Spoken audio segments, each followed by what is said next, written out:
ঢাকার কুড়িল বিশ্বরোড রেল লাইনে দাঁড়িয়ে মোবাইলে ভিডিও করছিলেন রাজশাহীর তরুণ আলোকচিত্রী ইশতিয়াক আহমেদ রাফিদ। সামনের লাইনে একটি ট্রেন টঙ্গী থেকে কমলাপুর গ্রামে ছুটে আসছিল। ওই ট্রেনকে ভিডিও করছিলেন তিনি। ঠিক তখনই উল্টো দিক থেকে পাশের লাইনে আরেকটি ট্রেন দ্রুত গতিতে চলে আসছিল, কিন্তু তিনি বুঝতে পারেননি, কারণ দুটি ট্রেনের শব্দ একসাথে মিলেমিশে গিয়েছিল।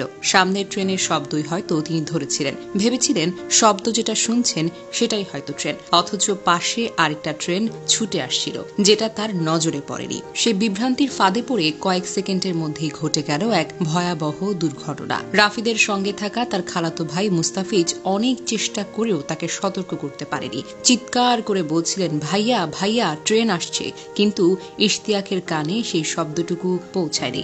ভিডিও করায় মনোযোগী ছিলেন, হয়তো ট্রেনের তীব্র শব্দে ভাইয়ের সতর্কতা ঢেকে গিয়েছিল। পর মুহূর্তেই ট্রেন তার শরীরটি করে দিয়ে চলে যায়। ঘটনাস্থলেই তার মৃত্যু ঘটে। যারা ঘটনাটি ভিডিও করেছেন তাদের ক্যামেরায় ধরা পড়ে এক হৃদয় বিদারক দৃশ্য, যা দেখে বাংলার হাজারো হাজারো মানুষ এখন কাঁদছে।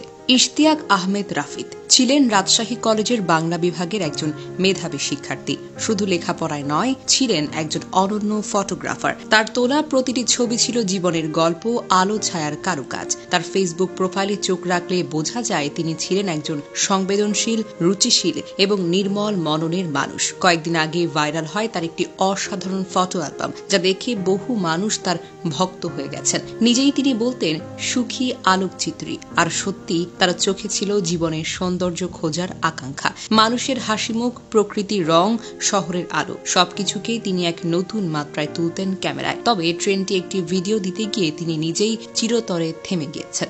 ইশতিয়াকের চলে যাওয়া শুধু একটি দুর্ঘটনা নয়, এটা আমাদের সবার জন্য সতর্কবার্তা। ছবি তুলবেন, ভিডিও করবেন, কিন্তু জীবনের ঝুঁকি নেবেন না। রেল লাইন কখনোই নিরাপদ জায়গা নয়, ছবির জন্য তো একেবারেই নয়। হেডফোন, মোবাইল স্ক্রিন কিংবা লেন্সের পেছনে মনোযোগ হারালে আপনার চারপাশের বাস্তবতা থেকে বিচ্ছিন্ন হয়ে যেতে পারেন। একটা ভালো ছবি কখনোই আপনার জীবনের চাইতে বেশি মূল্যবান হতেই পারে না। আজ থেকে, এই মুহূর্ত থেকে আমরা ইশতিয়াককে হয়তো ভুলে যাব, নতুন দিনের ব্যস্ততায় ডুবে যাব, কিন্তু তার এই মৃত্যু থেকে আমরা একটা শিক্ষা অবশ্যই নেব।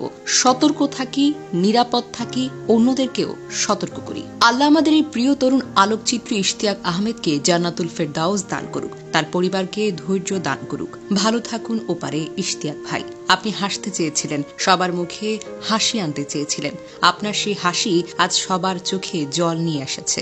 ইশতিয়াকের এক সহপাঠী ফেসবুকে লিখেছেন, গভীর শোকের সঙ্গে জানাচ্ছি, আমাদের প্রিয় আলোকচিত্রী ইশতিয়াক আহমেদ আর আমাদের মাঝে নেই। তিনি কুড়ির রেল লাইনে ছবি তোলার সময় দুর্ঘটনায় ট্রেনে পড়ে মারা গেছেন। আল্লাহ তাকে জান্নাতুল ফেরদাউস নসিব করুন। ইশতিয়াক ভাইয়ের সাথে আমার পরিচয় 2020 সাল থেকে, যখন আমি ম্যাক্রো ফটোগ্রাফি করতাম। সেই সময় তিনি মাঝে মাঝে আমাকে মেসেজ দিতেন লেন্স সংক্রান্ত বিভিন্ন বিষয় সম্পর্কে জানতে। ছিলেন অত্যন্ত বিনয়ী, অত্যন্ত জ্ঞান পিপাসু একজন মানুষ। তার হাসিমুখ, আন্তরিকতা আর ফটোগ্রাফির প্রতি ভালোবাসা আজও আমাদের স্মৃতিতে অমলিন।